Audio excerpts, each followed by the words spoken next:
forever strive just to stay alive. That simple means say nobody can hold me, man. Nobody can change my energy. Nobody can turn me sick. I will let alone negativity. Nobody can hold me, man. Nobody can change my energy. Nobody can. Everybody show me some strength. No weakness, show me a lion bomb. Strength, no weakness, show them who we are. Strength, no weakness, show me a lion bomb. Everybody strength, no weakness, show them who we are.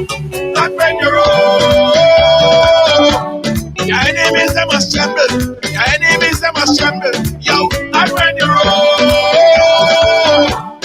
everything has to humble. Everything has to humble. I'm a go-getter. I does God, and I'm a kind of fella. Put my trust in God, put my trust in God. That simple means say nobody can hold me, man. Nobody can drain my energy. Nobody can turn me sick. I will let alone negativity. Nobody can hold me, man. Nobody can drain my energy. Nobody can.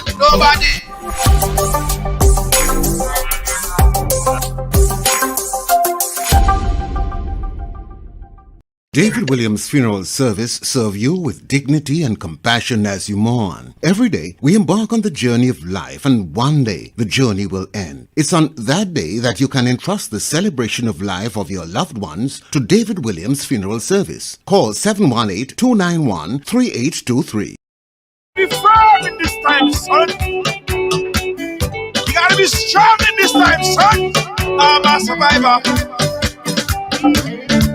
Hey riders, welcome to the ride. Welcome to Tuesday on the ride. Almost said Wednesday.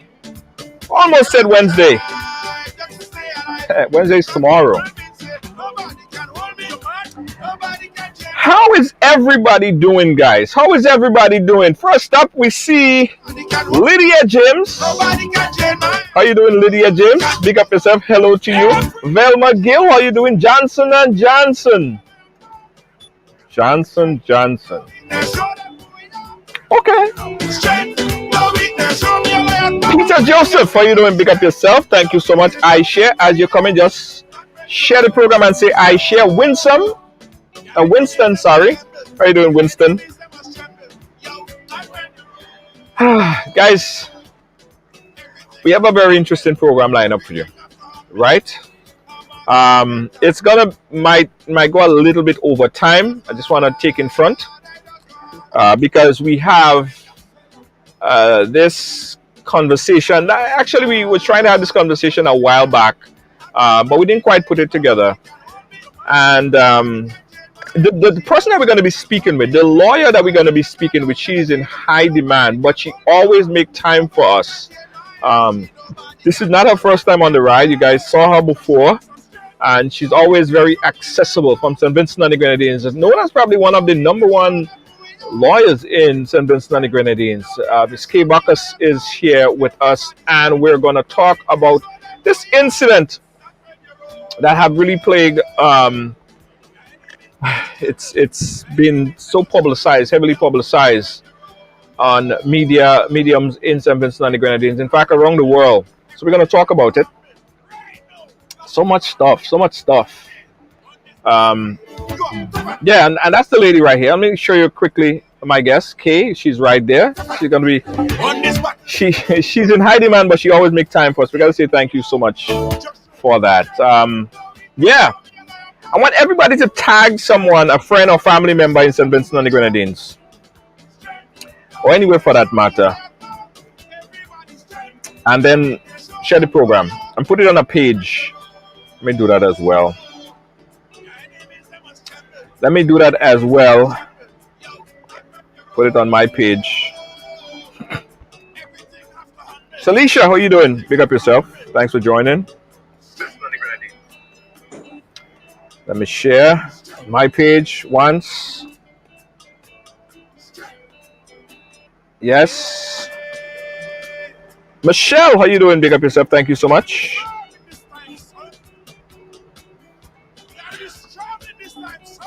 Nakisha, Selena. All right, guys, let me start, right? Before before we start, one last thing. I want to say congratulations to our three semi-finalists. Guys, back in January, we promoted that we were going to be doing a $1,000 business grant. The idea is to spur entrepreneurship. So we had this promotion where we wanted you to create your business plan, submit your business plan, and you could win $1,000, over $1,000. So this morning actually, we announced these three semi-finalists, and I'm going to announce it really quickly. The semi-finalists for the $3,000, I will be vying for the $3,000 grant. They are Lawrence Andrew. He has a business venture called Find It. We're going to be learning a lot more about it as we go into the final round sometime this week. Dennis Francis has a business called Local, and Lanique Del Pachi has a business called Jola Simos Blend. Those are the three semi-finalists that will be vying for the $1,000 US grant. So we say thank you to for submitting your business plan, and wish you guys all the best. All right, you guys are going to be learning more about their business ventures, and we urge everyone to support as well. Now, if you did not get an opportunity to take part in this venture, we will be doing another one. So just keep your ear locked. And I don't know how come people say that they never heard about this. We've been promoting this. We created a WhatsApp group. We had hundreds of submissions. And after we submitted, after we we call it the semifinals, everybody, I never knew about it. Yeah, we're doing this, guys. And hopefully we get a lot more variety of participants. We have one person from St. Vincent and the Grenadines that's in the semifinal. I think one from Trinidad and one from Grenada, or two from Grenada. I can't remember. But we have someone from St. Vincent. But we want more variety. We want more variety of submission next time. Okay, I want you guys to keep paying attention for the next time around. Okay, with that being said, and we don't want to waste no time because we don't have the time, let me introduce my good friend. She is a lawyer, and quite possibly, as I said, the number one lawyer in St. Vincent and the Grenadines, probably in the Caribbean. My good friend, I'm happy to call her my friend, Kay Bacchus. How you doing, Kay? Yes, Junior, I'm fine, thank you. Yeah. And you don't ever take a vacation, Kay. You don't ever take a vacation. You're always working. No, man, I find time. Corona has grounded me for a while, though. Wow. Okay, so the case that we're going to be speaking about today, you represent Mr. Cornelius John. Yes. And this story got me. I don't know. I can't understand the story for the life of me. But I want you to help us to kind of understand what transpired. So let's start from the beginning, because a lot of people never heard about Mr. Cornelius John. They don't even know of what we're speaking about. So let's start from the beginning. Who is Mr. Cornelius John, and what happened to that man? Right. Okay. Cornelius John is a 62-year-old farmer, and he's a hard worker. He's married. He has children. He is the breadwinner for his family. I should probably say that he's been an avid supporter of the government, the ULP government, the Rav Gonzalez-led government from about maybe 40 years ago. He's always supported them right through. Mm-hmm. So, and they know that he's a party follower because he has, done events for them, etc., especially in the last election. Mm-hmm. At that, what he reported to me is he was shot, and he was shot on the 13th of April, the day that Sufa erupted. Mm-hmm. And it was also the anniversary of the 1979 eruption. And he said that he was in his yard and three persons came into the yard. It was about 6:30. It was dark by then, and because the Sufa had erupted. And if you know that because of that, it got dark very quickly. Even in Barbados, when Sufa was erupting in the day, it was dark. So he said he was inside his house and he came outside to the door to breeze off. And he saw three persons dressed in, well, masks, and their heads were covered, whether it's with a hoodie or a hat or what have you, come into his yard. Walked past where he was and was going to the back of a downstairs apartment where he ordinarily resides. Yeah. So he shouted at them, hey, hey, hey, what's happening? And they stopped, they turned back, and they came towards him. Immediately, one of them, who is a taller guy, said, so you want to shoot the senator? Now, he said that the senator, Ashel Morgan, was among them. And she's also the deputy speaker for our House of Assembly, and she's a lawyer. He said the tallest one, who has been identified as Karim Nelson, who is also a lawyer and who is the assistant director of public prosecutions, said, as I said, so you want to shoot the senator? And he said, what are you talking about? I don't know what you're talking about. And they just immediately, he ran off, kicked him off the cement block that he was sitting on, cuff and box, and kicked him so much until he defecated on himself. And he's there whimpering and saying, why are you doing this to me? You want to mash up my family? And because apparently that is all he said of the senator, that she wanted to mash up his family. And while they were there, he was on the ground whimpering and saying, what are you doing this to me?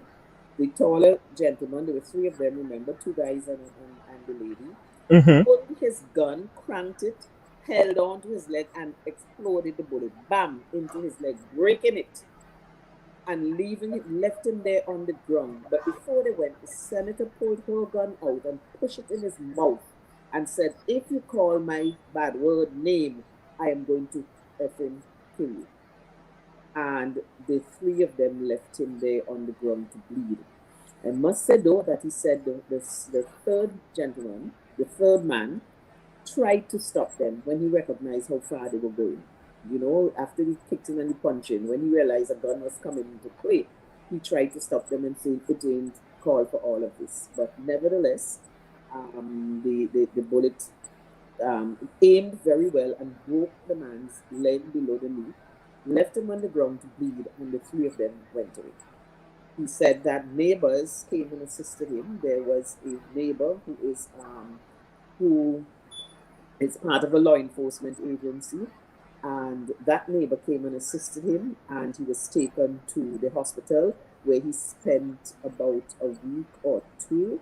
I can't remember how long. His foot is in a cast, and he was discharged. Now, he said he reported to the police. But he was in hospital. So when he came out of the hospital, he made a fulsome report, identified who he could identify, and waited. Nothing happened. The general public heard nothing about it until maybe 2 weeks afterwards.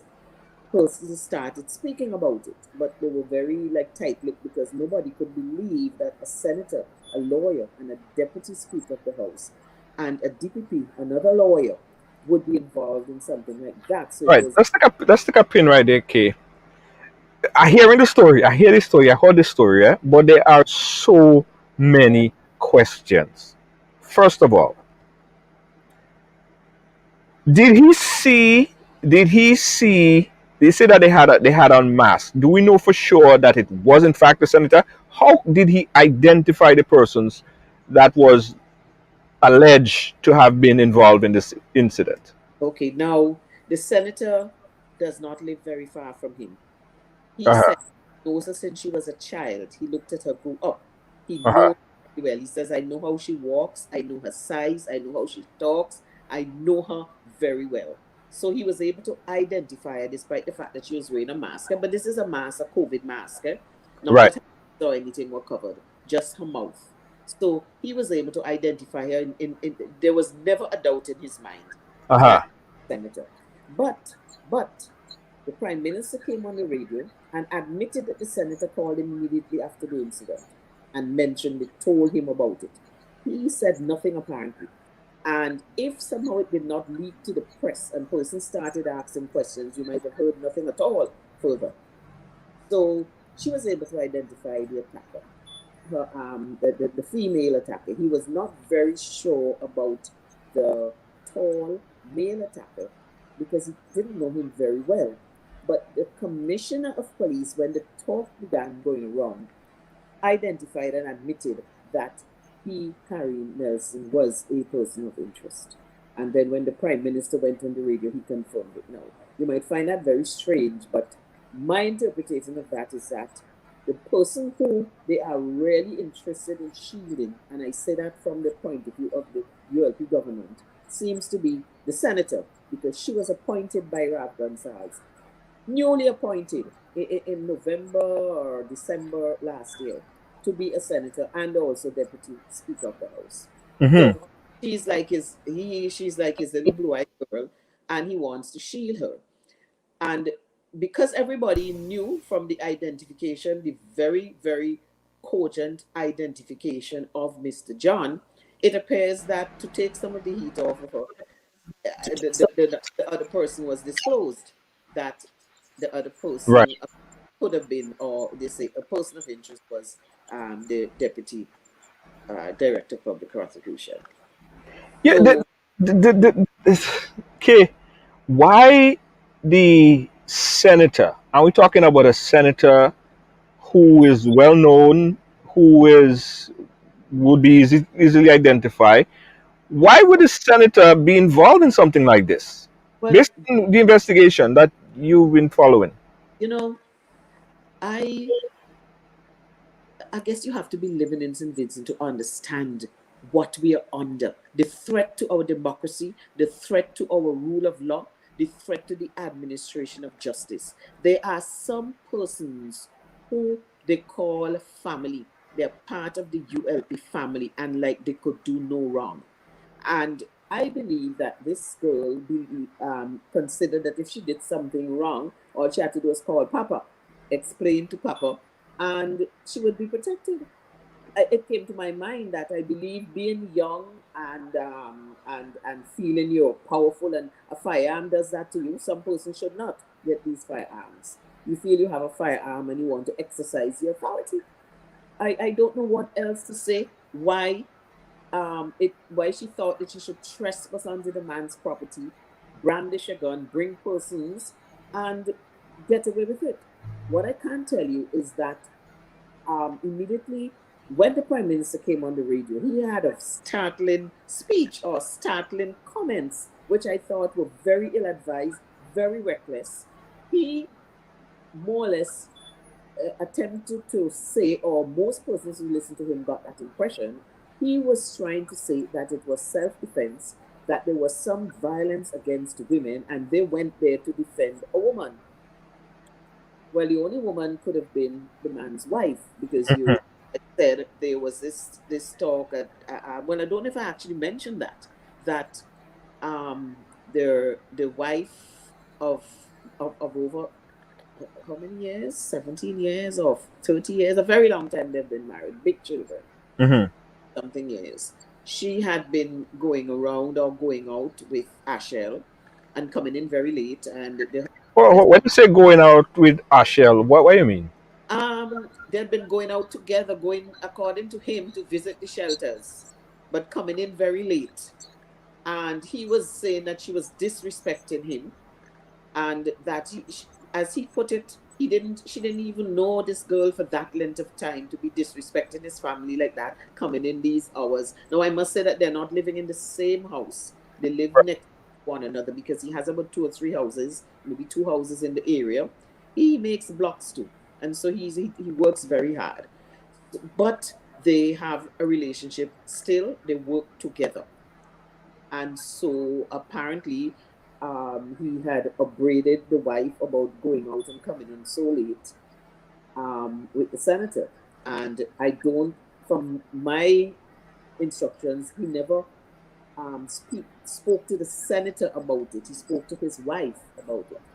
So I can only surmise that she was told that he was upset that his wife was going out and coming in so late and not respecting him when they're supposed to do things together. She would not turn up. A simple matter like that.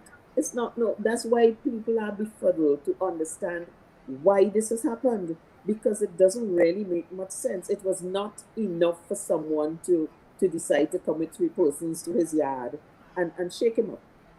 I don't know.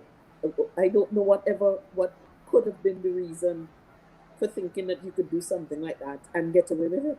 Well, they seem to be getting away so far. Guys, if you just joined us, we're speaking here with Kay Barker. She's an attorney there in St. Vincent and the Grenadines. She represents Mr. Cornelius John.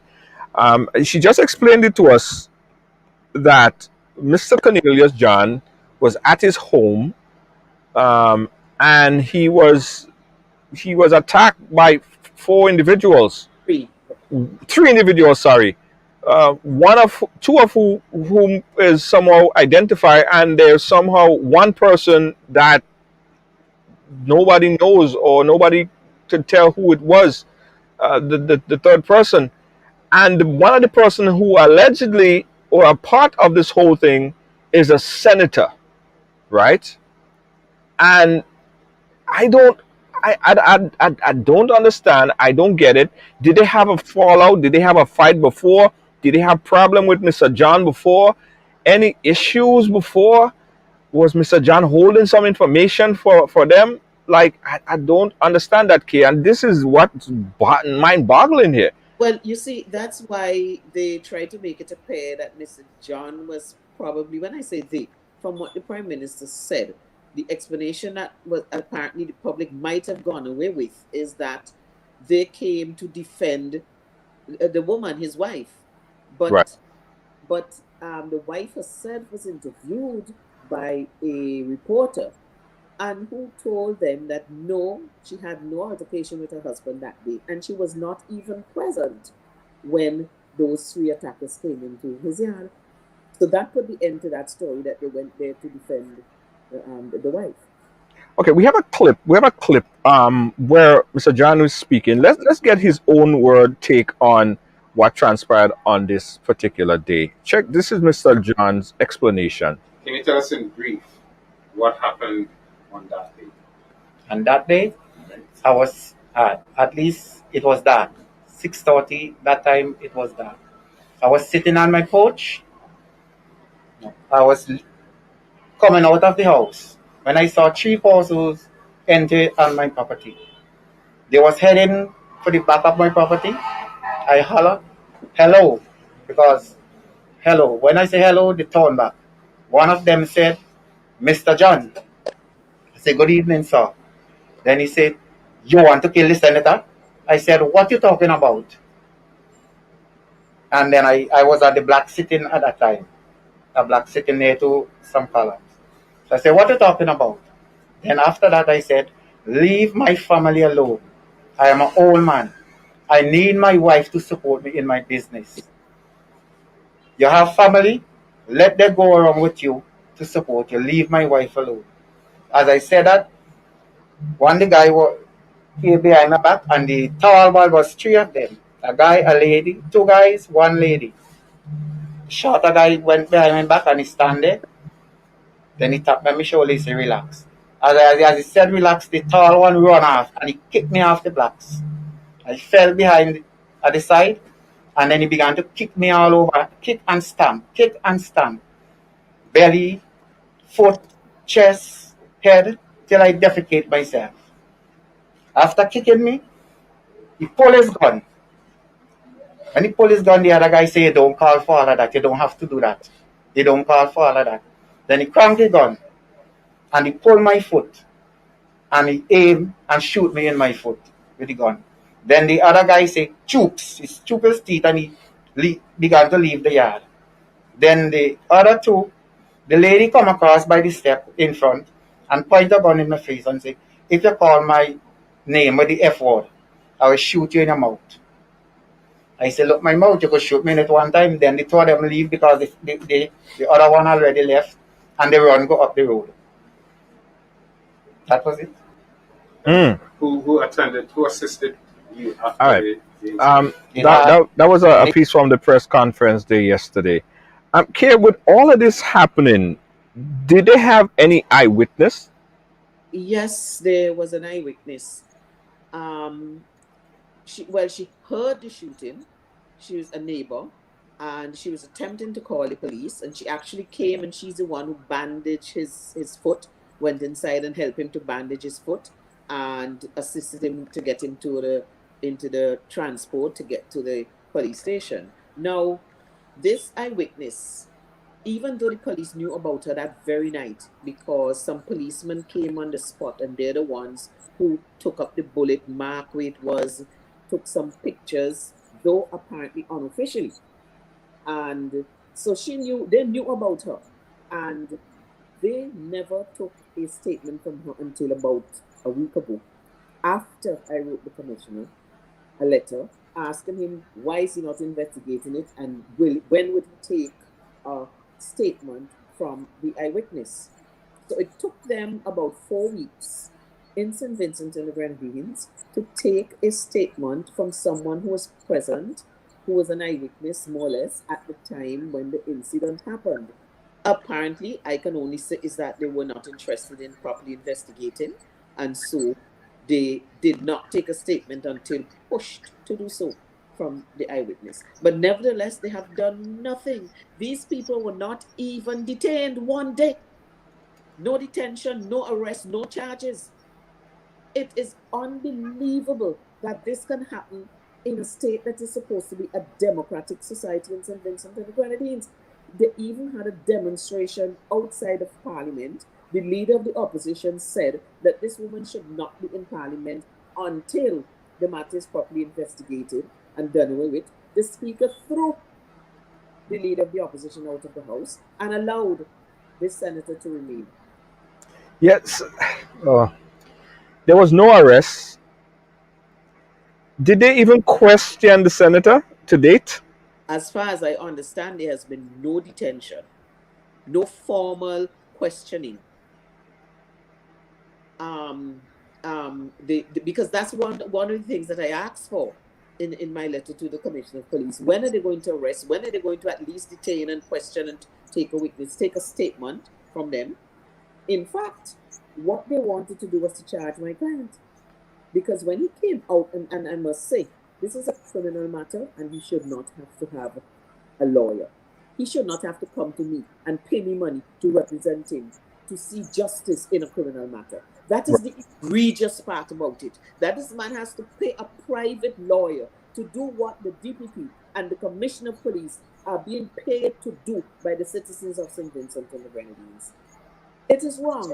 He had to come and employ me to do that, and so that he could get justice. And this is when I wrote the Commissioner of Police, and as a result, it appears they at least took a statement from the eyewitness. But I was saying that they intended to charge him, because why he came to me is because the police told him that they want him to come into the station to give a caution statement. And he was worried, because you only ask somebody for a caution statement if you're going to charge them, or you're thinking that whatever they say could be used against them in a court of law.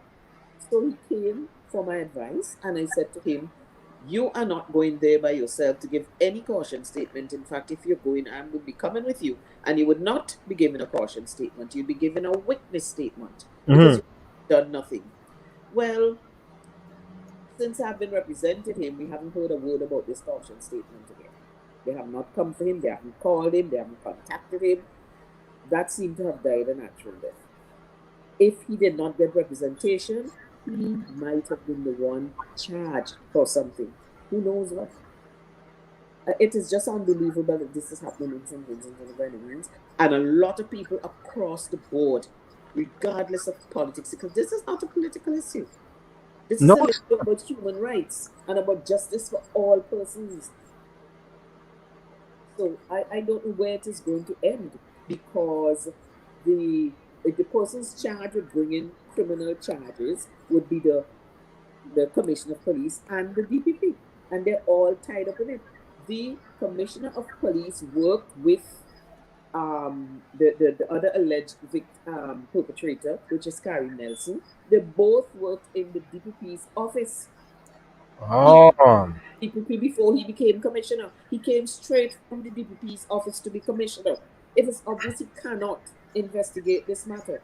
The DPP herself worked with the same Karim because she's now DPP and he is assistant DPP. So it's a mighty triangle. Yeah, that's a crazy. So that kind of answers some of the questions that we have. And the reason why we haven't seen, based on what you just, based on your analogy of this here, based on how you describe this here, the reason why there is no investigation and there's no questioning and absolutely no arrest is because that triangle. We have Yes, the DPP and someone's close to the DPP. We have a senator who's close to the prime minister. And right. the whole thing is just getting influence. Exactly. And it is completely against the rule of law. And these people took an oath to exercise their office, according to law. And so I cannot understand with all the demonstrations, all the radio stations, all the newspapers, even persons from abroad. And they have just done absolutely nothing. St. Vincent has become a place where lawlessness takes over. And if you support the right party and you are considered high enough to be protected, you can do no wrong. That is how it appears.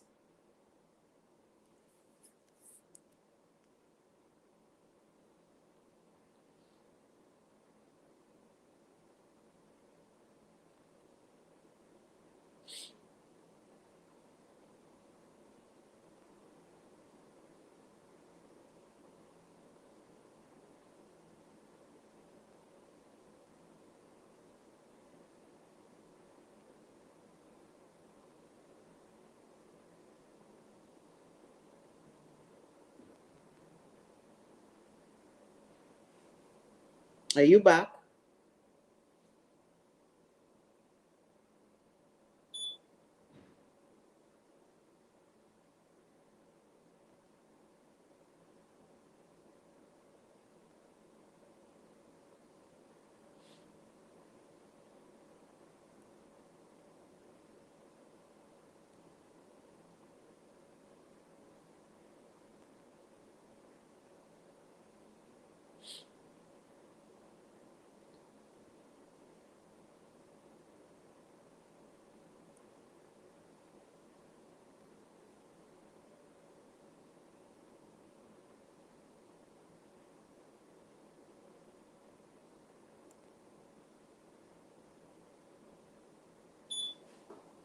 All right, I'm back. Sorry about that. Sorry about that. Okay, my system just crashed on me.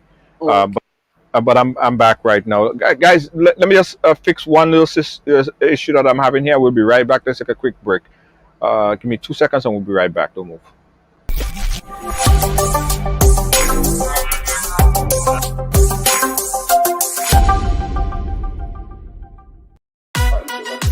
Feeling hungry, grab a snack.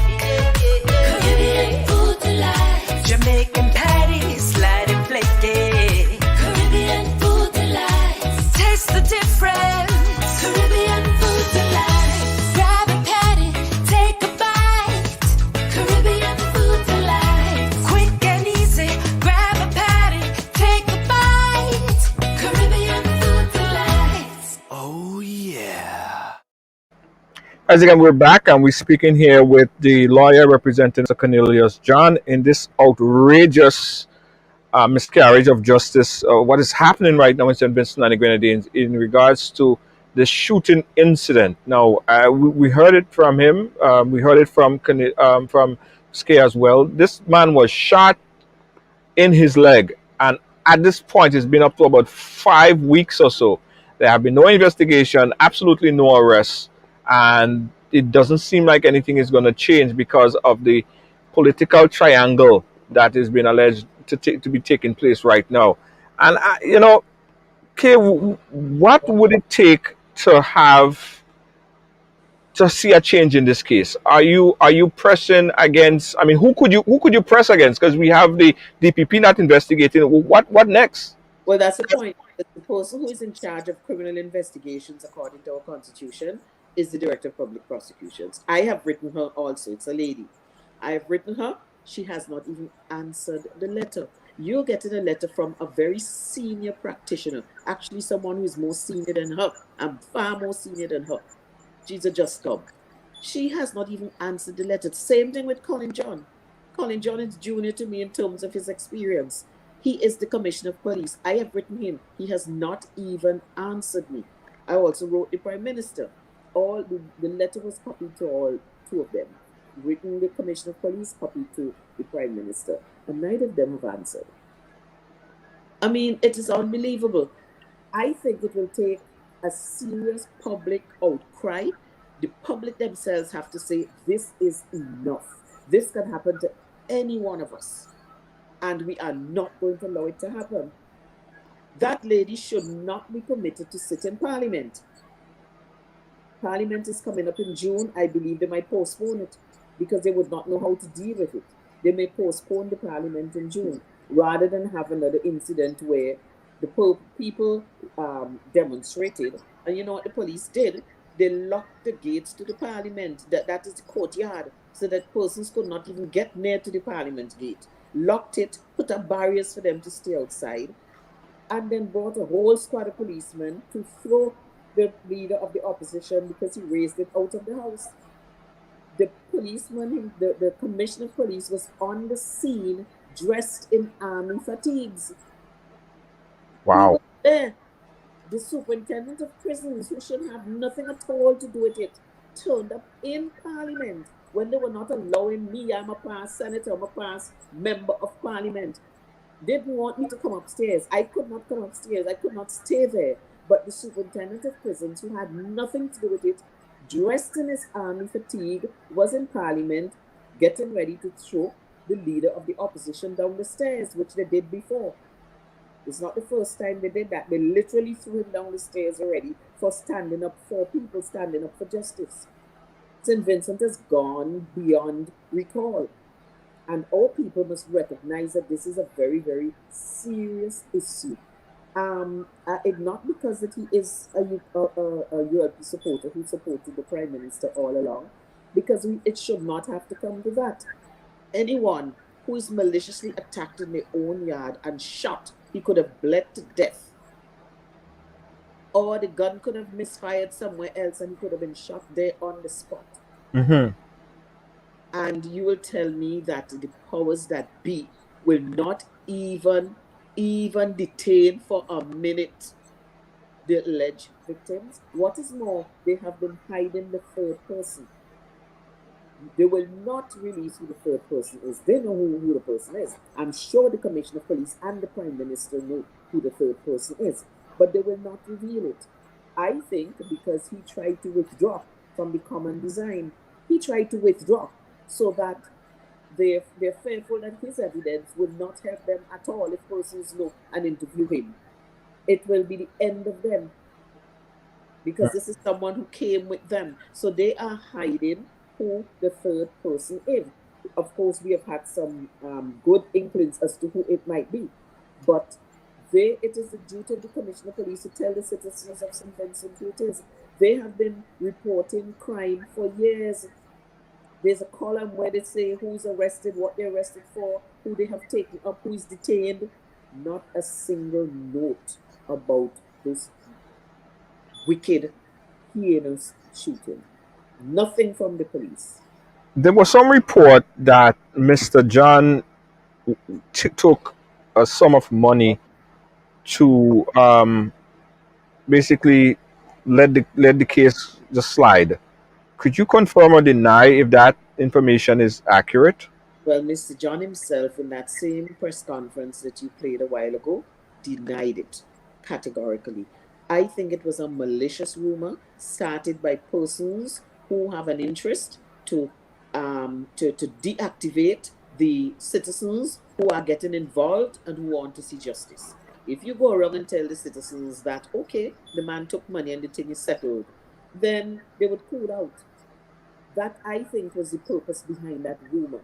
It was a malicious rumor that was spread, given false details.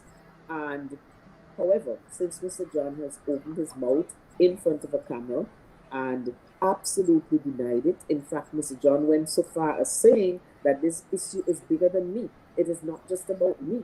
This is about all of St. Vincent, because if it can happen to me and nothing up to now, they have not given me justice. It can happen to anybody else.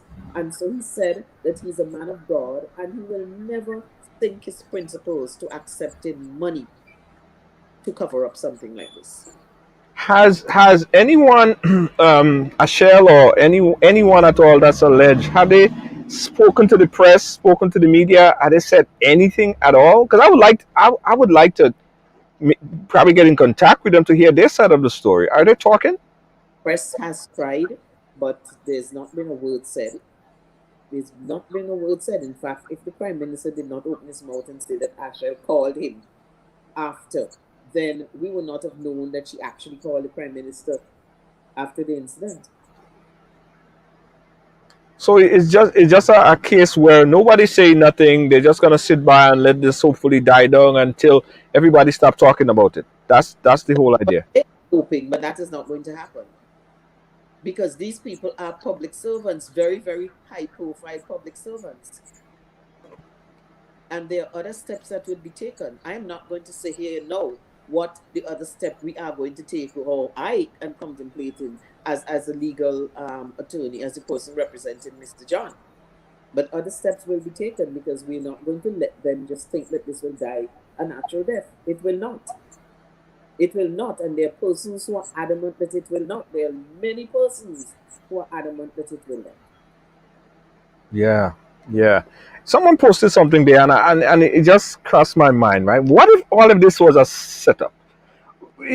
That someone came there and made it seem as it is the senator, and mentioned the senator name just so that it could be set up in a kind of way. Is that a possibility? Is that being overruled?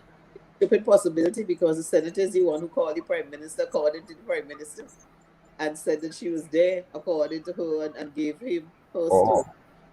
So as I said, if he had not said that, we would not have known that she herself admitted, in a way, by speaking to him, that she was there and what happened.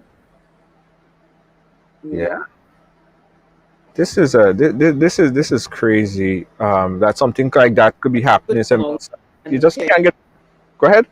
I said she certainly would come out and clear her name if she could say, "Oh, this is all a lie. It's not true. I wasn't there." I mean, clearly.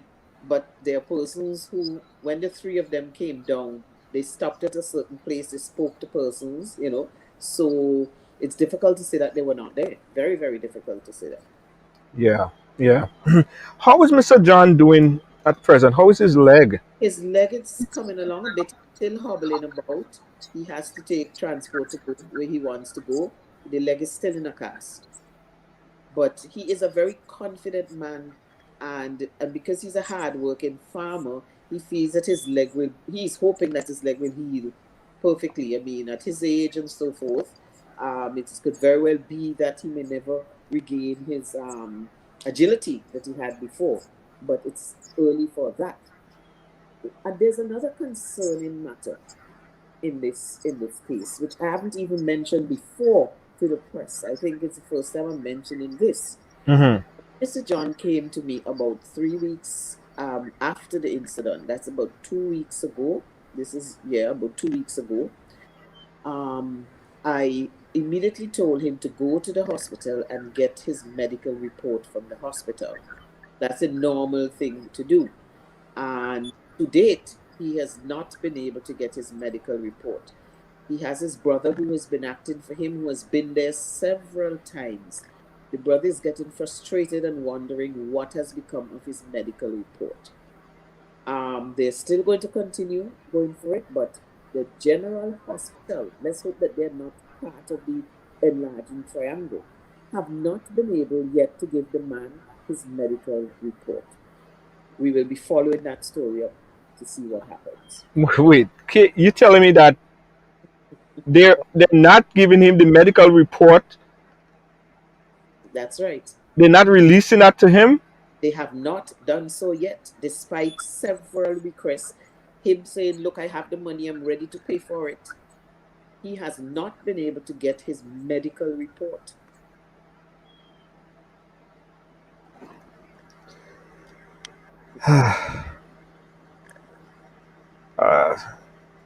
I mean, Kay, you've been in this business for a while. Have you ever seen anything so disjointed, confusing, and so blatantly obstructive in your life, in your career? I think this is really the worst, you know. I think it's the worst. I have never, and I've done criminal law for, over 20 years, 30, and I have never had a case where a man is shot like this, was hospitalized because the hospital has a duty to report also, and the perpetrators have been named and there has been no arrest whatsoever, no detention whatsoever. This is a first in that particular way. This is a first. I mean, there was a time when the Prime Minister was charged with rape, but this was a private criminal matter. What Right. they did, took it over and discontinued it. The DPP took it over and discontinued it. So they always find a way to win.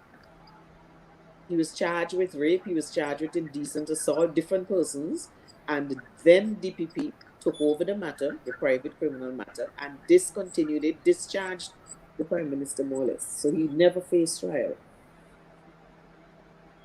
What is justice for Mr. John look like? What are you? What is he? What does he want? Mr. John wants the perpetrators to be tried.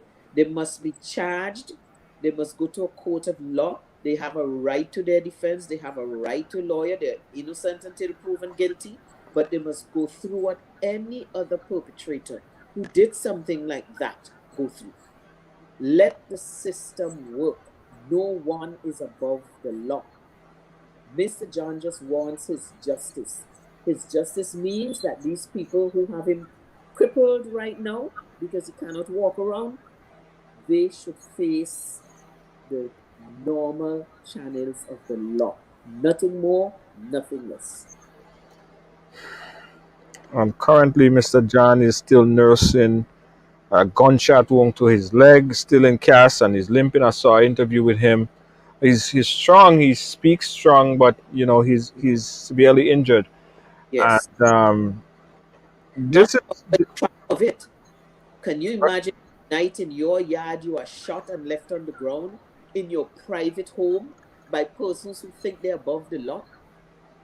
It's not a case where somebody came to steal and he was shot and you named the thief and you have not. It's worse than that.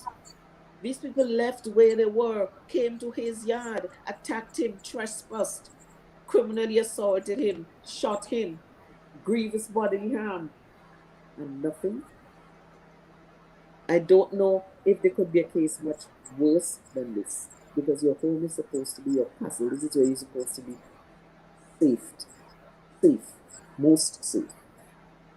Yeah. Let me take this time to open up the phone line to some of our viewers who have been following the story in St. Vincent and the Grenadines. Give us a call right now. Number on the screen, 718-701-5720. This is outrageous, by the way. If I should say so myself. We have this situation here. It's going on for 4 or 5 weeks. No one have been charged. And the incident happened. The young man's foot is still in cast. It's alleged that they are just at large, and they know who they are. They have almost been identified in this whole situation right here, but there have been no arrests. And this is what's very confusing to a lot of people. How come you could have a situation? If he was a John Doe on the street, a regular person on the street that shot somebody, they would have been locked up somewhere far, far, far by now. Why is it that there have been no arrests? So I say, Mr. John, life don't worth nothing. You know what I mean? That's severe miscarriage of justice. So let's open the phone line. Let me hear what you think about this for those of you from St. Vincent and the Grenadines and the rest of the Caribbean, because not only people in St. Vincent and the Grenadines following the story, everyone is following the story. Give us a call right now and let us hear your voice on this particular topic right here. The number is 718-701-5720. That's 718-701-5720. I want to also big up and thank the folks in Rise Haruna. They have been organizing a march demonstration there in St. Vincent and the Grenadines because of this particular incident, and they continue to do it, and they also have fundraisers so they could continue to do stuff like this. So we want to big up the folks in Rise Haruna who keep the word out every single day. Big up to everyone there on the ground and here in the US as well, representing Rise Haruna. Again, the number, guys, is 718-701-5720. Put your voice on record and let me know what you think about this particular story.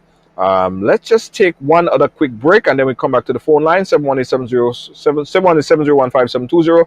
We'll be right back after this. My name is Hollis Map, aka Mr. Killer. Why should I drink any other rum than Clark's Court rum? When Clark's Court is the rum that supports my community, my culture, my country. A long time ago, my ancestors used to work in the cane fields. Today, we own the rum, Clark's Court rum. Grenada's #1 rum.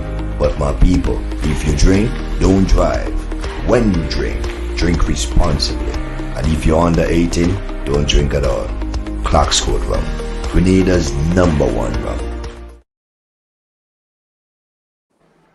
And we are back and we're speaking to Kay. Miss Kay Barker, she's the attorney for Mr. Cornelius John. Kay, where do we go from here? What's your next move? I know you don't like to blueprint and tell people where you're going, but as far as for legal reasons, what could you tell us? What's your next move to That's a get very this good from Mr. question. John? Mr. John certainly want to bring civil action. Okay, so they cannot stop us doing that. He's going to bring civil action against the perpetrators. But that is sometime not right now. We're more focused on the criminal action because we have to be sure that he's perfectly well, how well he's recovered, because the amount of damages would depend on how well he recovers. So that is not happening now, but down the road. There was or is a possibility of private criminal prosecutions. That is what was done when we brought the action for rape against the Prime Minister. But the same thing could happen where they could just take it over and end it. Or even worse, they pass a law to prevent private criminal actions except you get a fiat of the DPP. Now, here we are, we can't get to bring a prosecution against the man. How am I going to write to her, saying to her, give me a fiat so that I can bring the prosecution? Not only that, is that in itself is wrong. It is unfair because it's very expensive to do that. And Mr. John should not have to pay a lawyer to do what the public is paying the DPP and the Commissioner of Police to do. It is palpably wrong. All right-thinking Vincentians must be incensed and they must rise up and speak out. Because today is for me, tomorrow is for you. Mr. John has proven that, certainly. So, where we go from here, as I said, there's some action that I am contemplating. I would not say it until it is done. But they're not, for sure, the civil action will come. He's going to deal with that part. But civil action is for compensation for him. But this is a case of a criminal wrong, and he's insisting that he gets his justice under the law. That is all Mr. John wants. And I am hoping that, like in the case with in America, with Floyd's death, if the people of America did not rise up and decide that Black Lives Matter, I am positive that policeman will not have been charged. And if charged, we would not have seen him become guilty. I'm saying this so that people can know that they have the power. The Vincentians must get up, rise up, and call for justice. It is the godly thing to do. This is what we're hoping, that his voice alone is not enough. Obviously, he is nobody as far as they're concerned. But if we all join together, then we will be powerful enough to ensure that he gets his justice. Yeah, keep saying all she want to know is why haven't they have made any arrests, especially if there's a witness, you know. Yeah. But it's a triangle here that you just can't break. You have the DPP involved, you have senators, you have government. It's sad. It's sad. Very sad. It is sad. I mean, the Prime Minister is the Minister of Legal Affairs and of national security. It is a matter of security that persons should not be able to walk into somebody else's house and just attack them like that. Yeah, it's his ambit also. So as I said, it is a very unholy triangle for Mr. John to be caught up in. Yeah. So now, I guess now it's an appeal to the community, to the wider world, to stand up and rise up, because they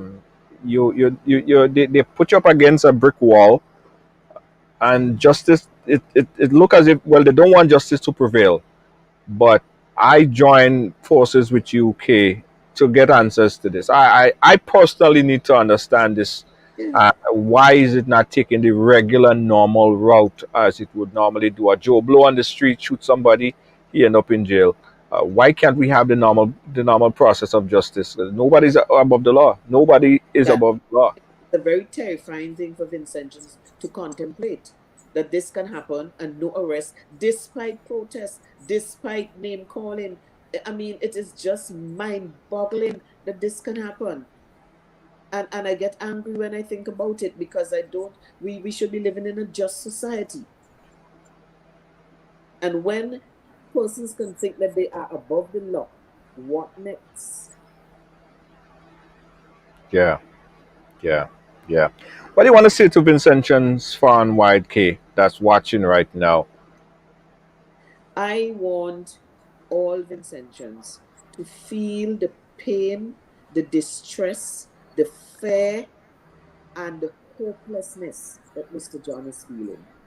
I want you to enter into his feelings and think that it could be your father, your grandfather, your brother, your son. Think about it, because we are all our brother's keepers. It could be your neighbor. Imagine the fear that he felt when that happened to him. Imagine the frustration and the hopelessness he's feeling now that his government, who he voted for, would be protecting the persons who did this to him. And realize that we cannot divorce ourselves from the issue. We cannot go to bed and rest comfortably knowing that Mr. John is in this pain and Mr. John is feeling so fearful and hopeless. What I want all Vincent, and not only Vincentians, all humanity, everybody who's hearing my voice, share this video, activate, and let us call on the DPP and the director and the commissioner of police to do their jobs. That is all we're asking for. And don't think you're going to throw the case, do a false charge or a little charge and then lost the evidence and throw the case. We want a fair, open, transparent trial. Yes. Okay, we're gonna keep following the story. This is one that we would not forget. This is one that we're gonna keep in our front view mirror. I thank you so much for Mr. John. I Yes. thank you for doing this for him and for Vincentians. You have given us a voice. It is very important to have persons outside St. Vincent speak, because there is a spirit of fear over many Vincentians. I am hoping that this will help to break that fear so that Vincentians will speak out.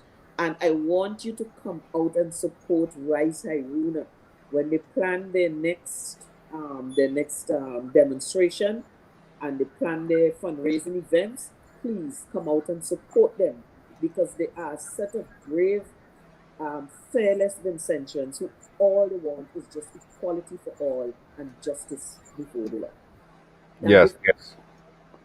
Yeah, we will continue to support Rise Haruna as well, in their quest for justice. Thank you, Kay, and Okay. we're gonna keep in touch. Okay then. We'll follow up on this story. Appreciate you. Yes.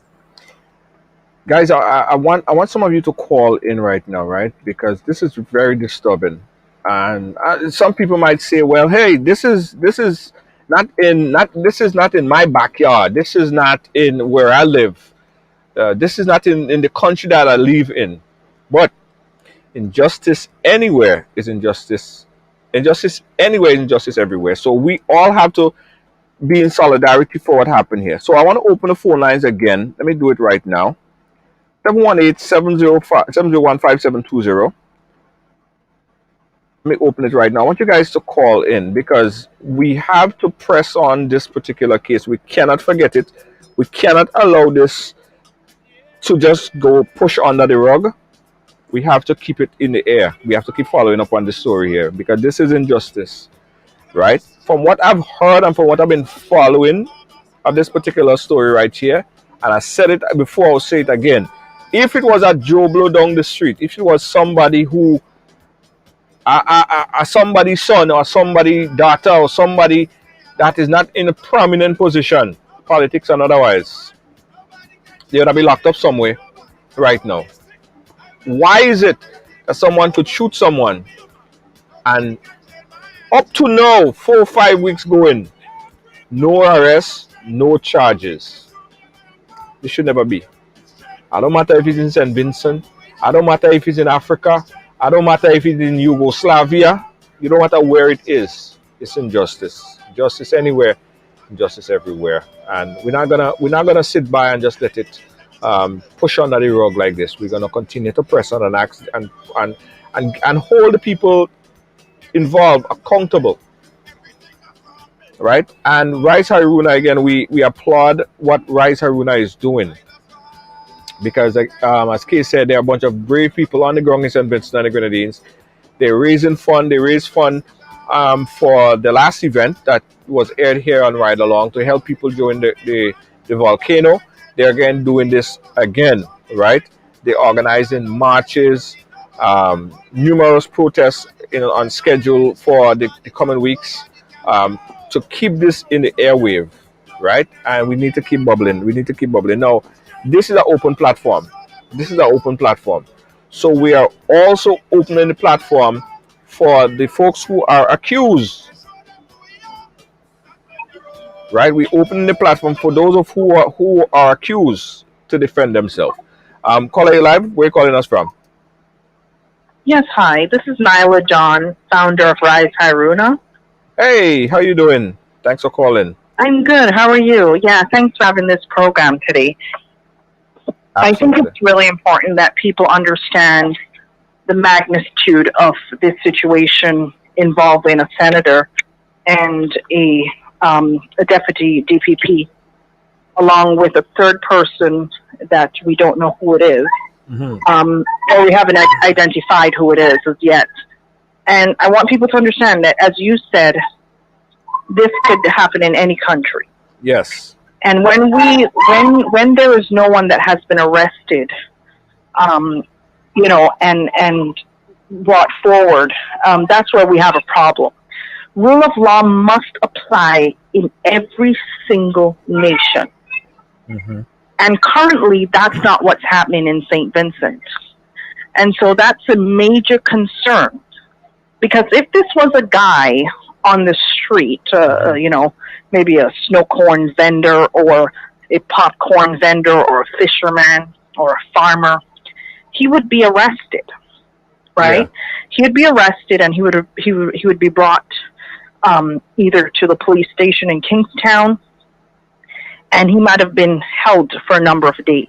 Yes. But this has not happened. Nobody has been arrested.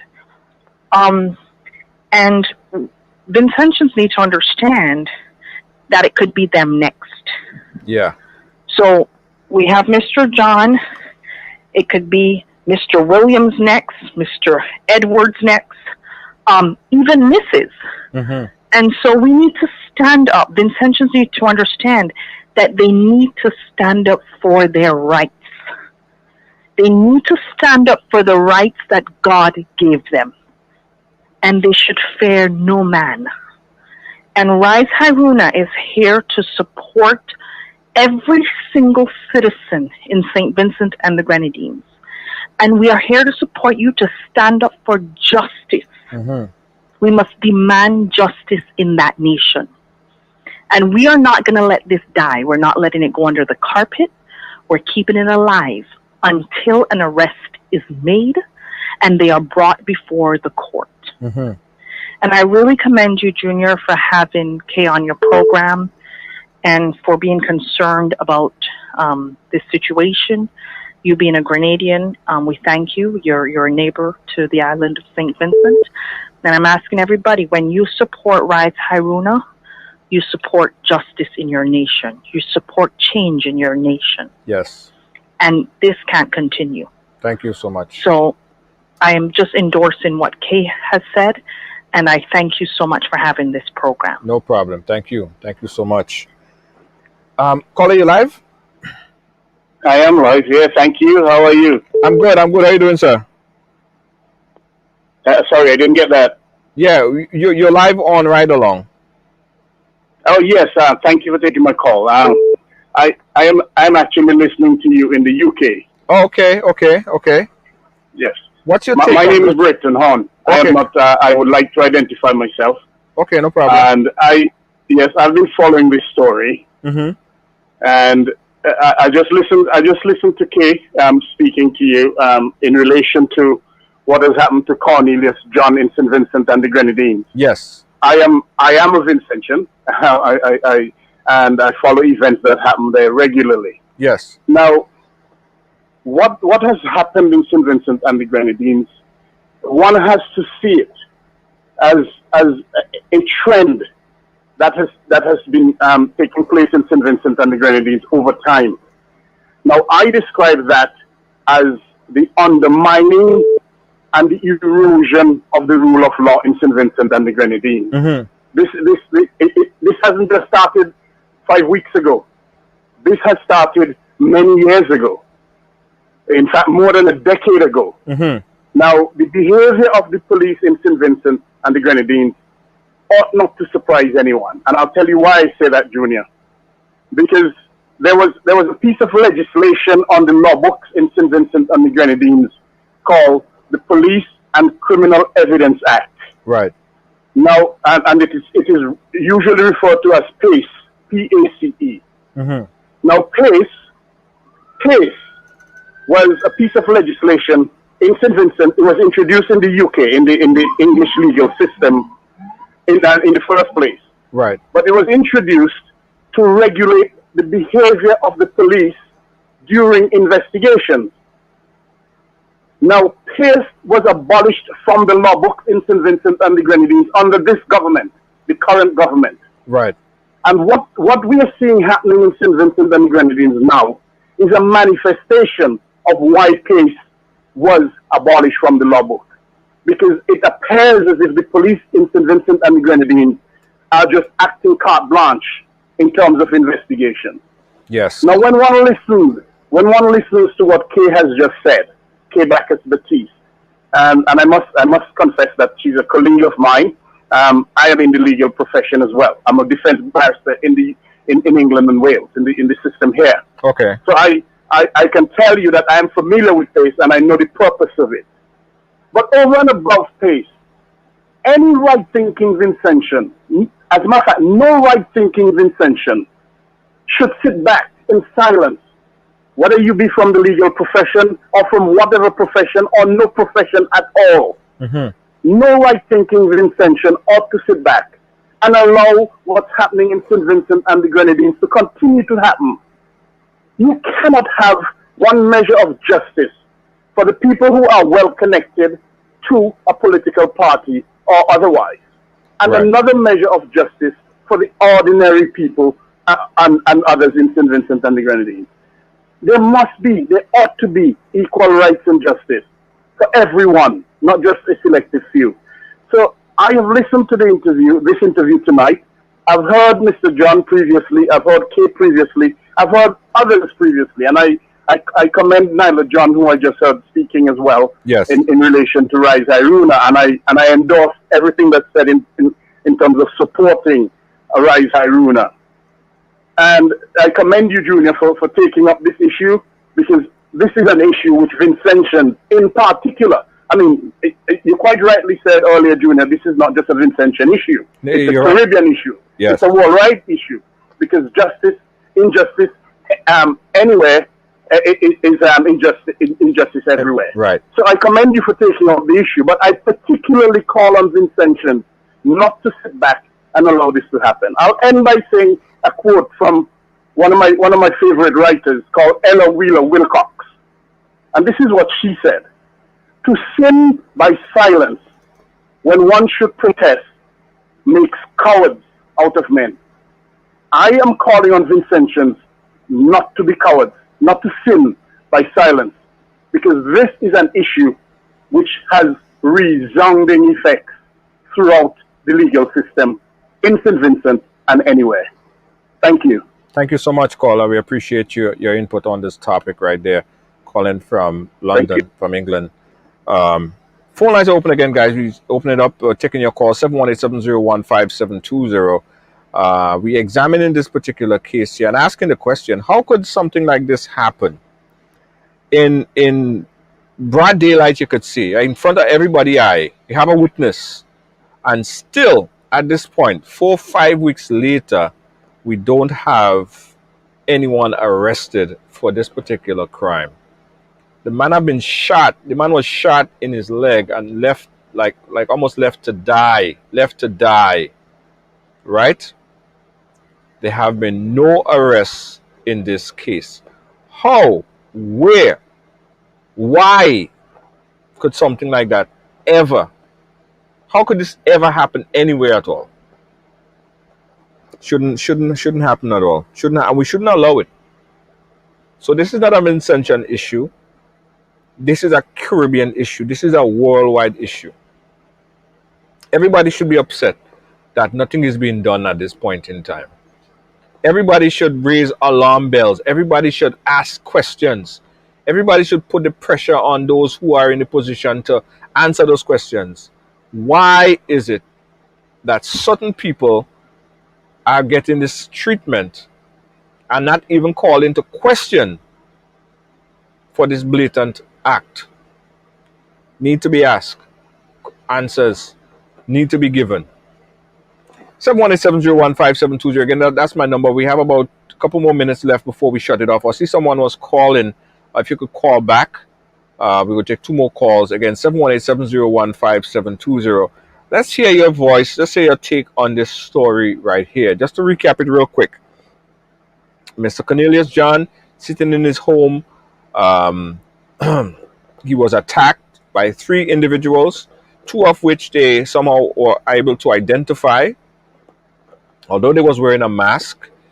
And it's alleged that one of the persons identified and said that's a senator who put the gun to his mouth and say, if you're effing men call my name, I'll shoot you in your mouth. Could you imagine? Could you imagine all of this stuff happening? And to date, the person has not been arrested. Now, last week, Thursday, I believe, we had the opposition leader, and he spoke about it as well. He took up that case in the House of Parliament, and he was very strong about it. And he was kicked out of Parliament. We saw that. He spoke to us about that. So there's a lot of secrecy in this here, and it's just everybody asking why. Why is this allowed to happen? How could this happen? Why? And why is the secrecy of that third person? Why isn't the Commissioner of Police doing his job? Right? Why isn't the DPP doing their job as they're supposed to? It's not right. It's not right. It's not right. We need to ask the question, guys. We need to ask the question. We need to continue to ask the question, and we cannot stop asking the question. And we cannot let this one get pushed under the rug. All right? So we still open up the phone lines, guys. Give me an opportunity to call in. 718-701-5720. 718-701-5720. That's the number on the screen right there. Someone said that is gangster style. Wild Wild West. Huh?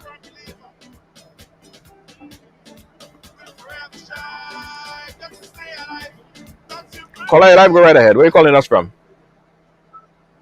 Hello? Yeah, hi, caller, go right ahead. Where are you calling us from? I'm calling from Maryland. This is Andre Prince calling. Hey, how are you doing, sir? I'm doing well. I just want to identify myself. Mother John is my wife, and obviously we are two very passionate Vincentians. Right. My wife is Canadian born. but grew up in St. Vincent for 13 years of her life, stayed there since she was 5 years old. And I'm saying this to just to let people know, give them the backdrop as to why we fight the way we fight for this country, and why we put our monies and our efforts where our mouths lie. Mm-hmm.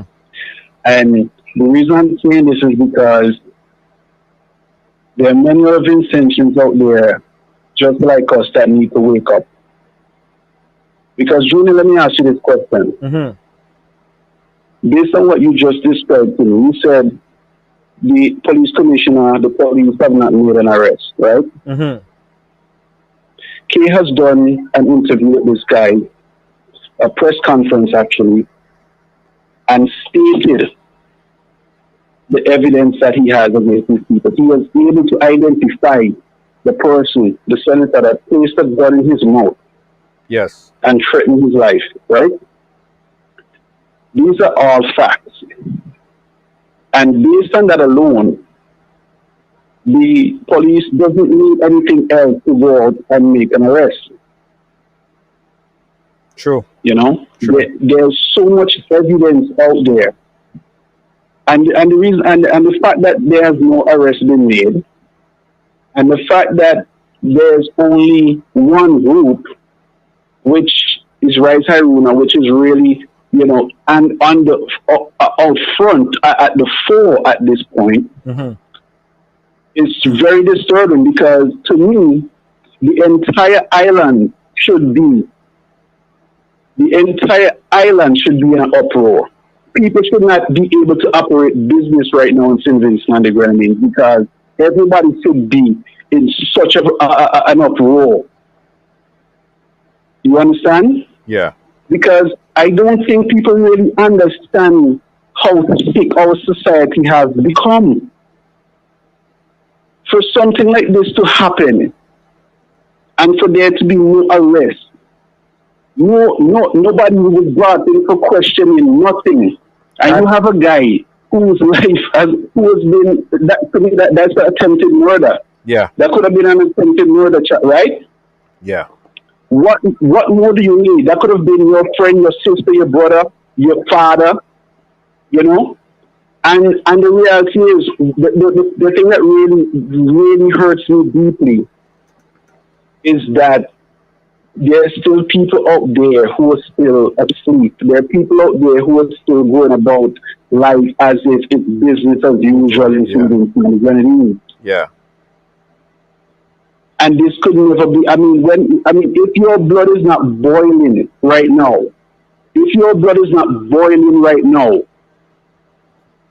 that this is going on in your country, you know, and there's nothing being done about it. I really don't know what to say. There's some things that I really want to say, but obviously I would not say because of the platform. I have respect for your platform, and I really commend the work that you've been doing.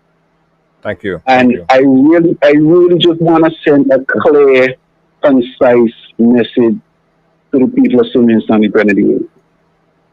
And the people who hold righteousness within their heart, the people who know right is right and wrong is wrong, no matter what political party you're affiliated with, you know. Yeah. And Junior, the fact that there are people who are supporting the ULP regime and who are not speaking out about this just goes to show the level that we have sunk into in this country. Yeah. But this is not a political issue. Gone to such a level where everybody is willing to condone. They're willing to condone evil. They're willing to condone immorality. They're willing to condone anything as long as they can get their pockets padded. Yeah. This is not understanding that if we continue going down this road, the money that you have in your pocket, the houses that you have, will be worth nothing. Yeah. Because money, and I'm in the financial world, so I think I am qualified enough to speak on this topic about money. Money is only as valuable as the effort that we are willing to put in to get it. Mm-hmm. And if we allow our society to degrade to the point where where money no longer has value, it just becomes pieces of paper. Yeah. People need to understand, and it is pieces of paper. No matter what it is, the only reason money has value, people, is because of us. Mm-hmm. It's because of the value we as human beings place on it. Yeah. So if we no longer see the value in each other, that money that they're selling out themselves for is going to become worthless. Yes. If they no longer see the value in their fellow man, and this is the only reason why they could allow these things to continue. Yes. Because if you see value in your fellow man, you cannot stand aside and allow injustices like this to take place. Yeah. Yeah.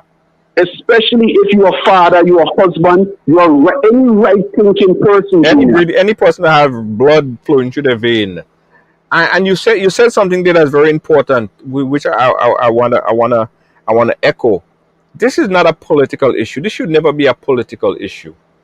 This is about human rights. This is a human rights issue. Nothing political about this.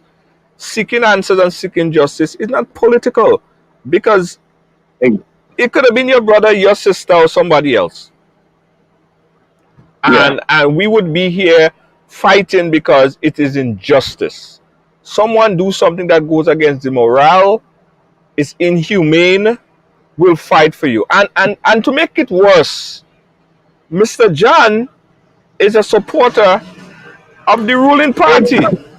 To make matters even worse. That's what I'm saying. So if they could do that to him, who else? Everybody should be scared for their own safety. Exactly. But here we're going on. You could look at that two ways. As you could look at it in a way that you just looked at it, mm-hmm. but you could also look at it in a way as to say, if you cross the family, you will be put in the place to store up more fare. You understand? So that's another way to look at it too.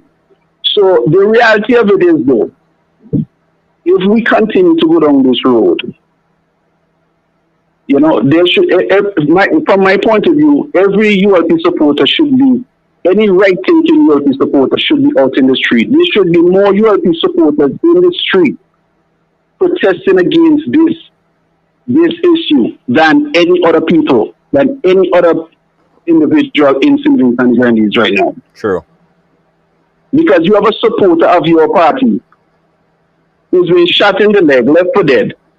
And this is somebody who supported the Prime Minister from the even before he got into power. So, but anyway, I don't want to take any more of your time, Jonah. I really appreciate it. I'm just going to say I really appreciate what you're doing. I want to encourage, especially the youth in St. Vincent right now. I really want to reach out to the youth and I want to reach into your heart. And as I said, sometimes when you're tired and you're fed up, your heart is the only thing that you have left. Right. Right. Your heart is the only thing that you have left. So every youth in St. Vincent and Grenadines, every right-thinking person, use your heart. Use it and step up and step out against injustice and immorality and what is wrong. Yes. What is wrong is what is wrong. Period. Point blank. And if there's no other conversation that we should be having, we need to put an end to whatever this is and have a resolution to it right away. That senator needs to be removed from the House and until this issue is investigated and her name is cleared, which is one option, or she is placed in jail or penalized or whatever she did. This needs to be resolved right now. And every right-thinking person who really has the best interest at heart, has the interest of St. Vincent at heart, needs to protest this issue now. Mm-hmm. Yeah. Get out of your house, get out of your comfort zone, because whatever comfort you think you have right now will soon disappear. Yeah. Yeah. All right, Junior. Color, right. Thank you so much. Thank you so much. Appreciate your input on this topic here. Yo. All right, we're going to take one last call, 718-701-5720. We're going to end at 7:30. All right, we're going to end at 7:30 right here on this conversation. But although we ending at 7:30, this is not the end of this conversation, right? We here at RIdealong, we're committed to keeping the pressure on to get answers for Mr. Cornelius John. Cornelius John could have been my brother, my uncle, my father, or somebody very, very close to me as a friend, right? So this is not going to be something that we take our eyes off. As I said earlier, we're going to keep it in full focus, okay? And we urge you people of St. Vincent and the Grenadines to follow this story. Don't let this story linger and die away. Keep your eyes and ears and ask questions. There should be no reason, none, why someone should be able to shoot someone, no matter where, threaten someone's life, beat up someone, kick them up, cuff them up, and leave them to die on the floor and get away scotch-free with it. You can't, you just think about that now. Think about that. Think about that. Think about that. And the only reason why they're getting away with it is because why? They have clout. They have power behind them. I'm not from St. Vincent, so I don't have no dog, no horse in this race politically. All right? I have no horse in this race politically. Right? My only horse in this race is when I see injustice happen. Right? I have no horse in this race. But regardless of who was doing it, regardless of who were the party in power and dragging their feet when it comes to administering justice, I would be here talking about it. It could be in Africa, as I said, it could be in Barbados, Trinidad, wherever it is. It's injustice, it's injustice, it's injustice, and it's injustice. So guys, let's see it for what it is. Nothing political. Just straightforward humanity. If you have blood flowing through your vein, if you're a human, if you get up and you breathe this morning, if you blink your eye just a second ago, then this story is easy to understand. All right? And it's nothing political, not against any political party. And again, we applaud Rise Haruna and all the groups and organizations who are staying on the ground and staying on top of this. We thank Kay, or my lawyer, I call her, my good friend, over there in St. Vincent and the Grenadines. She's working very hard. She always makes herself accessible to help and available to give us the information on the ground. We appreciate that so much. St. Vincent, just got hit with a volcanic eruption. Ash all over the place. All over the place. People are displaced. There are still people in shelters. There are still people who cannot go back to their homes because their homes were destroyed. There are people tonight that's going to be sleeping in shelters because of the volcano. That is where the humanitarian effort should be. Not discussing this stuff, which to me is serving as a distraction to progress. Yeah, it's serving as a distraction, right? This is a cut and dry case. Let's focus on the big picture. St. Vincent is a beautiful place. It's going to be rebuild, and it's going to be rebuilt stronger because St. Vincent people in St. Vincent are resilient people. I happen to know a lot of them, right? I happen to know a lot of people and friends and family, close family members who are from St. Vincent and the Grenadines, and I know the heart of the Vincentian. Let us get back to the focus. Let the government, the DPP, the Commissioner of Police deal with this issue as per normal.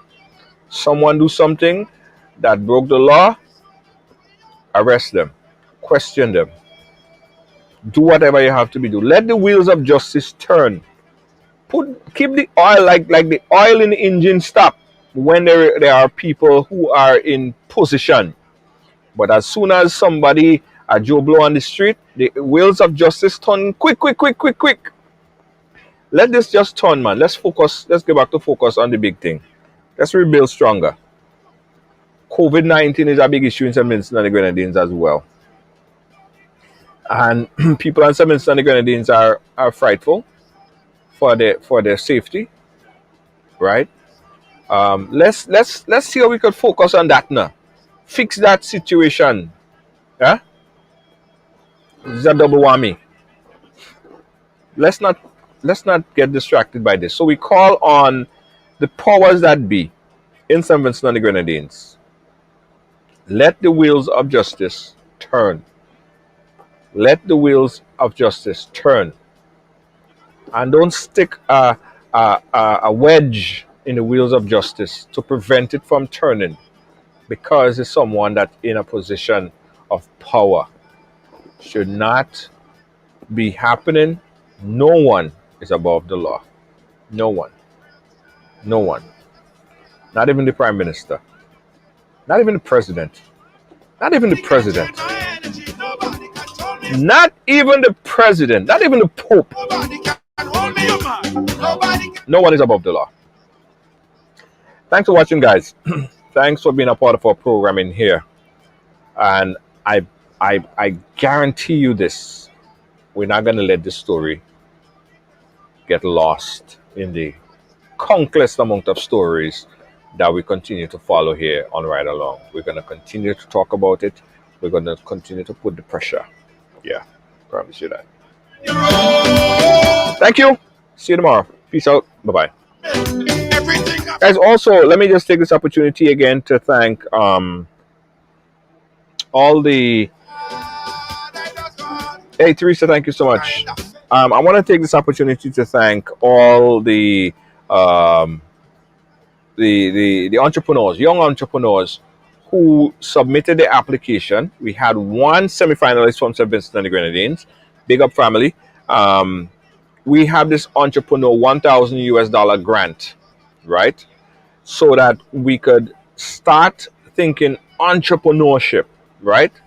So we started this, we promoted this, we had countless amount of entries. We have 3 semi-finalists. Let me call the semi-finalist names again, because they will move on to this round, and the winner will win $1,000 so that they could start their new business, start their business or enhance their business. The semi-finalists are Lawrence Andrew. He has a business called Find It, right? Denise Francis have a business called Local, and Laniki Del Pasci, a business called Jola CMOS Blend. In the next couple of days and weeks, you're going to learn much more about their businesses, and the final round will see this winner winning a total of $1,000 to expand on their business. Now, if you are passionate, as we are passionate about entrepreneurship, if you are passionate about seeing young people create businesses from their passion, and you too want to assist and support and donate so that we could do more of this, we encourage you to come on board. Let's do it together so that we could do this again, and we could do it again, and we won't only be talking about $1,000 next time. We'll be talking about tens of thousands of dollars that we could give to an entrepreneur to start their business. That's where it is, guys. So we thank you so much. If you want to partner with us and donate to this venture, this great venture called RideBiz, come on board. We urge you, we beg you, we plead. Thank you so much. Peace out, guys. Catch you guys again tomorrow. Bye-bye.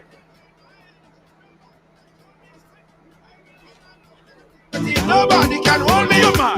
Nobody can drain my energy. Nobody can. Everybody show me some strength. No weakness, show me a lion. Strength, no weakness, show them who we are. Strength, no weakness, show me a lion.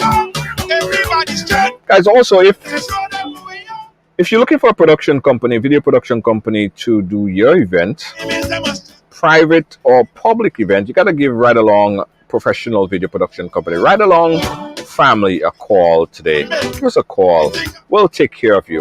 Call 718-701-5720. Remember, if you have a event and you need professional video, professional streaming, give us a call. Again, the number is easy. Same number. Give us a call. 718-701-5720. That's 718-701-5720. Give us a call. We'll love to hear from you. Nobody can hold me, man. Nobody can drain my energy. Nobody can. Yo, just show me some strength. No weakness, show me a lion. Yeah, so that's the RideBiz right here. Congratulations for the RIdealong $1,000 grant semi-finalist. This is RideBiz. And listen, guys, if you did not enter this time around and you want to enter the next time around, just listen up for when we ask to submit your business plan and proposals. All right. And again, we call in on folks in the community that wants to assist going forward with this endeavor. Please call us and support. Again, congratulations to our 3 semi-finalists. I'll call the name again because they need to be big up, man. We need to big them up. We're talking about Lawrence Andrew. Business is called Find It. Dennis Francis, Local, and Lenike Del Pashi, Jola CMOS Blend. Okay? Thanks again, guys. Bye-bye.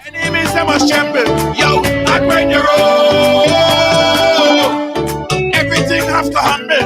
Everything to humble.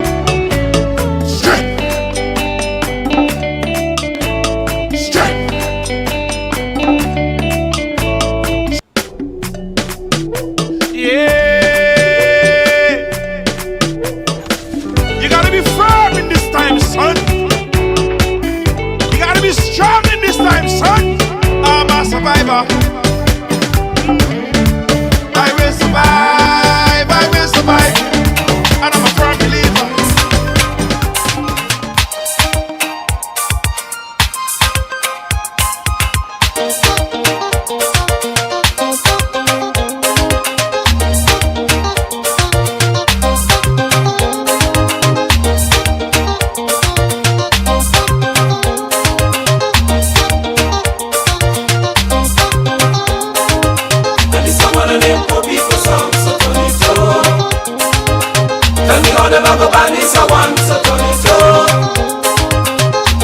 Can't find food to eat, so turn it on.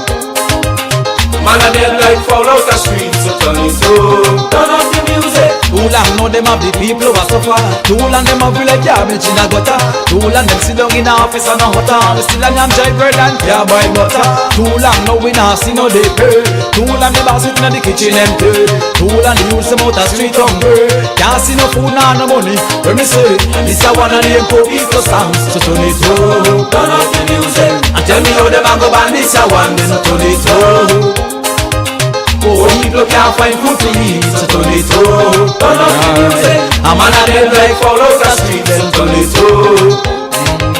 Can't afford to pay, feed them school fee. Say we jump out of school then, yeah. No work, no day, belly empty. Can't see a 10 or a 20. Mama don't have no food in kitchen. Can't buy rice when no talk about chicken. Seems like the backyard stop go pumpkin. Can't find flour figure make fried dumpling. No one hears we hungry cry. No one shares with them piece of pie. No one cares when poor people die. And no one dares them words that lie. Tell them say, this a one and name Poquito song, so turn it up. Alright. And tell me how them a go back this a one, then turn it up. Alright. Oh, people can't find food to eat, so turn it up. Alright. A man and them like fall out the street, then turn it up. They don't know what it feels like, or what it seems like. We no eat no food for morning. Don't know what it hurts like, or what it sounds like. We have to hear another belly they yawning. Don't know what it is like, or what it tastes like. We have to eat the next man leaving. Don't know what we live like. They don't know our life. So no matter when you hear them preaching, tell them say, this a one and a Poquito song, so turn it up. Alright. And tell me how them a go back this a one, then turn it up. All the people around the world.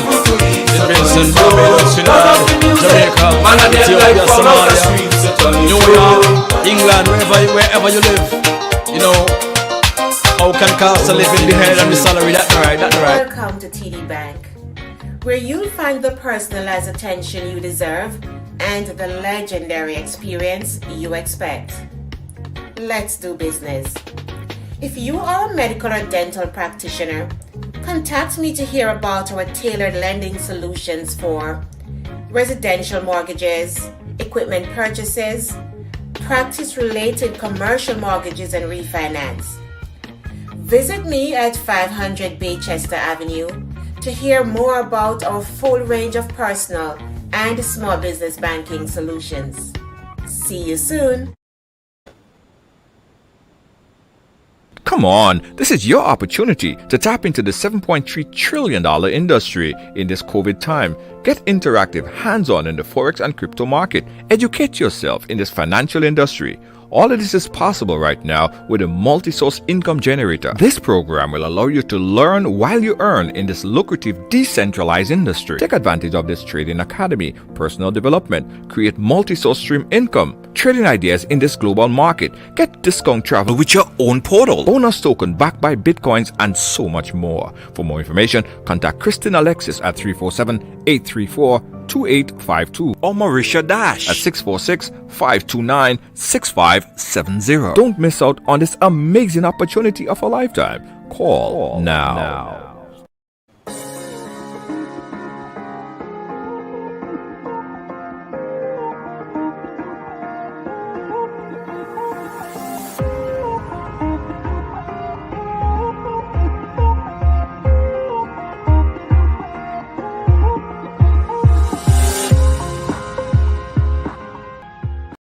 Are you fed up of your mask or your foggy face shield? Introducing the Fashion Shield from callallpronow.com. Keep your hairdo intact, your makeup flawless, and be fully protected. Get the Fashion Shield now. Call 516-387-4246 or visit callallpronow.com.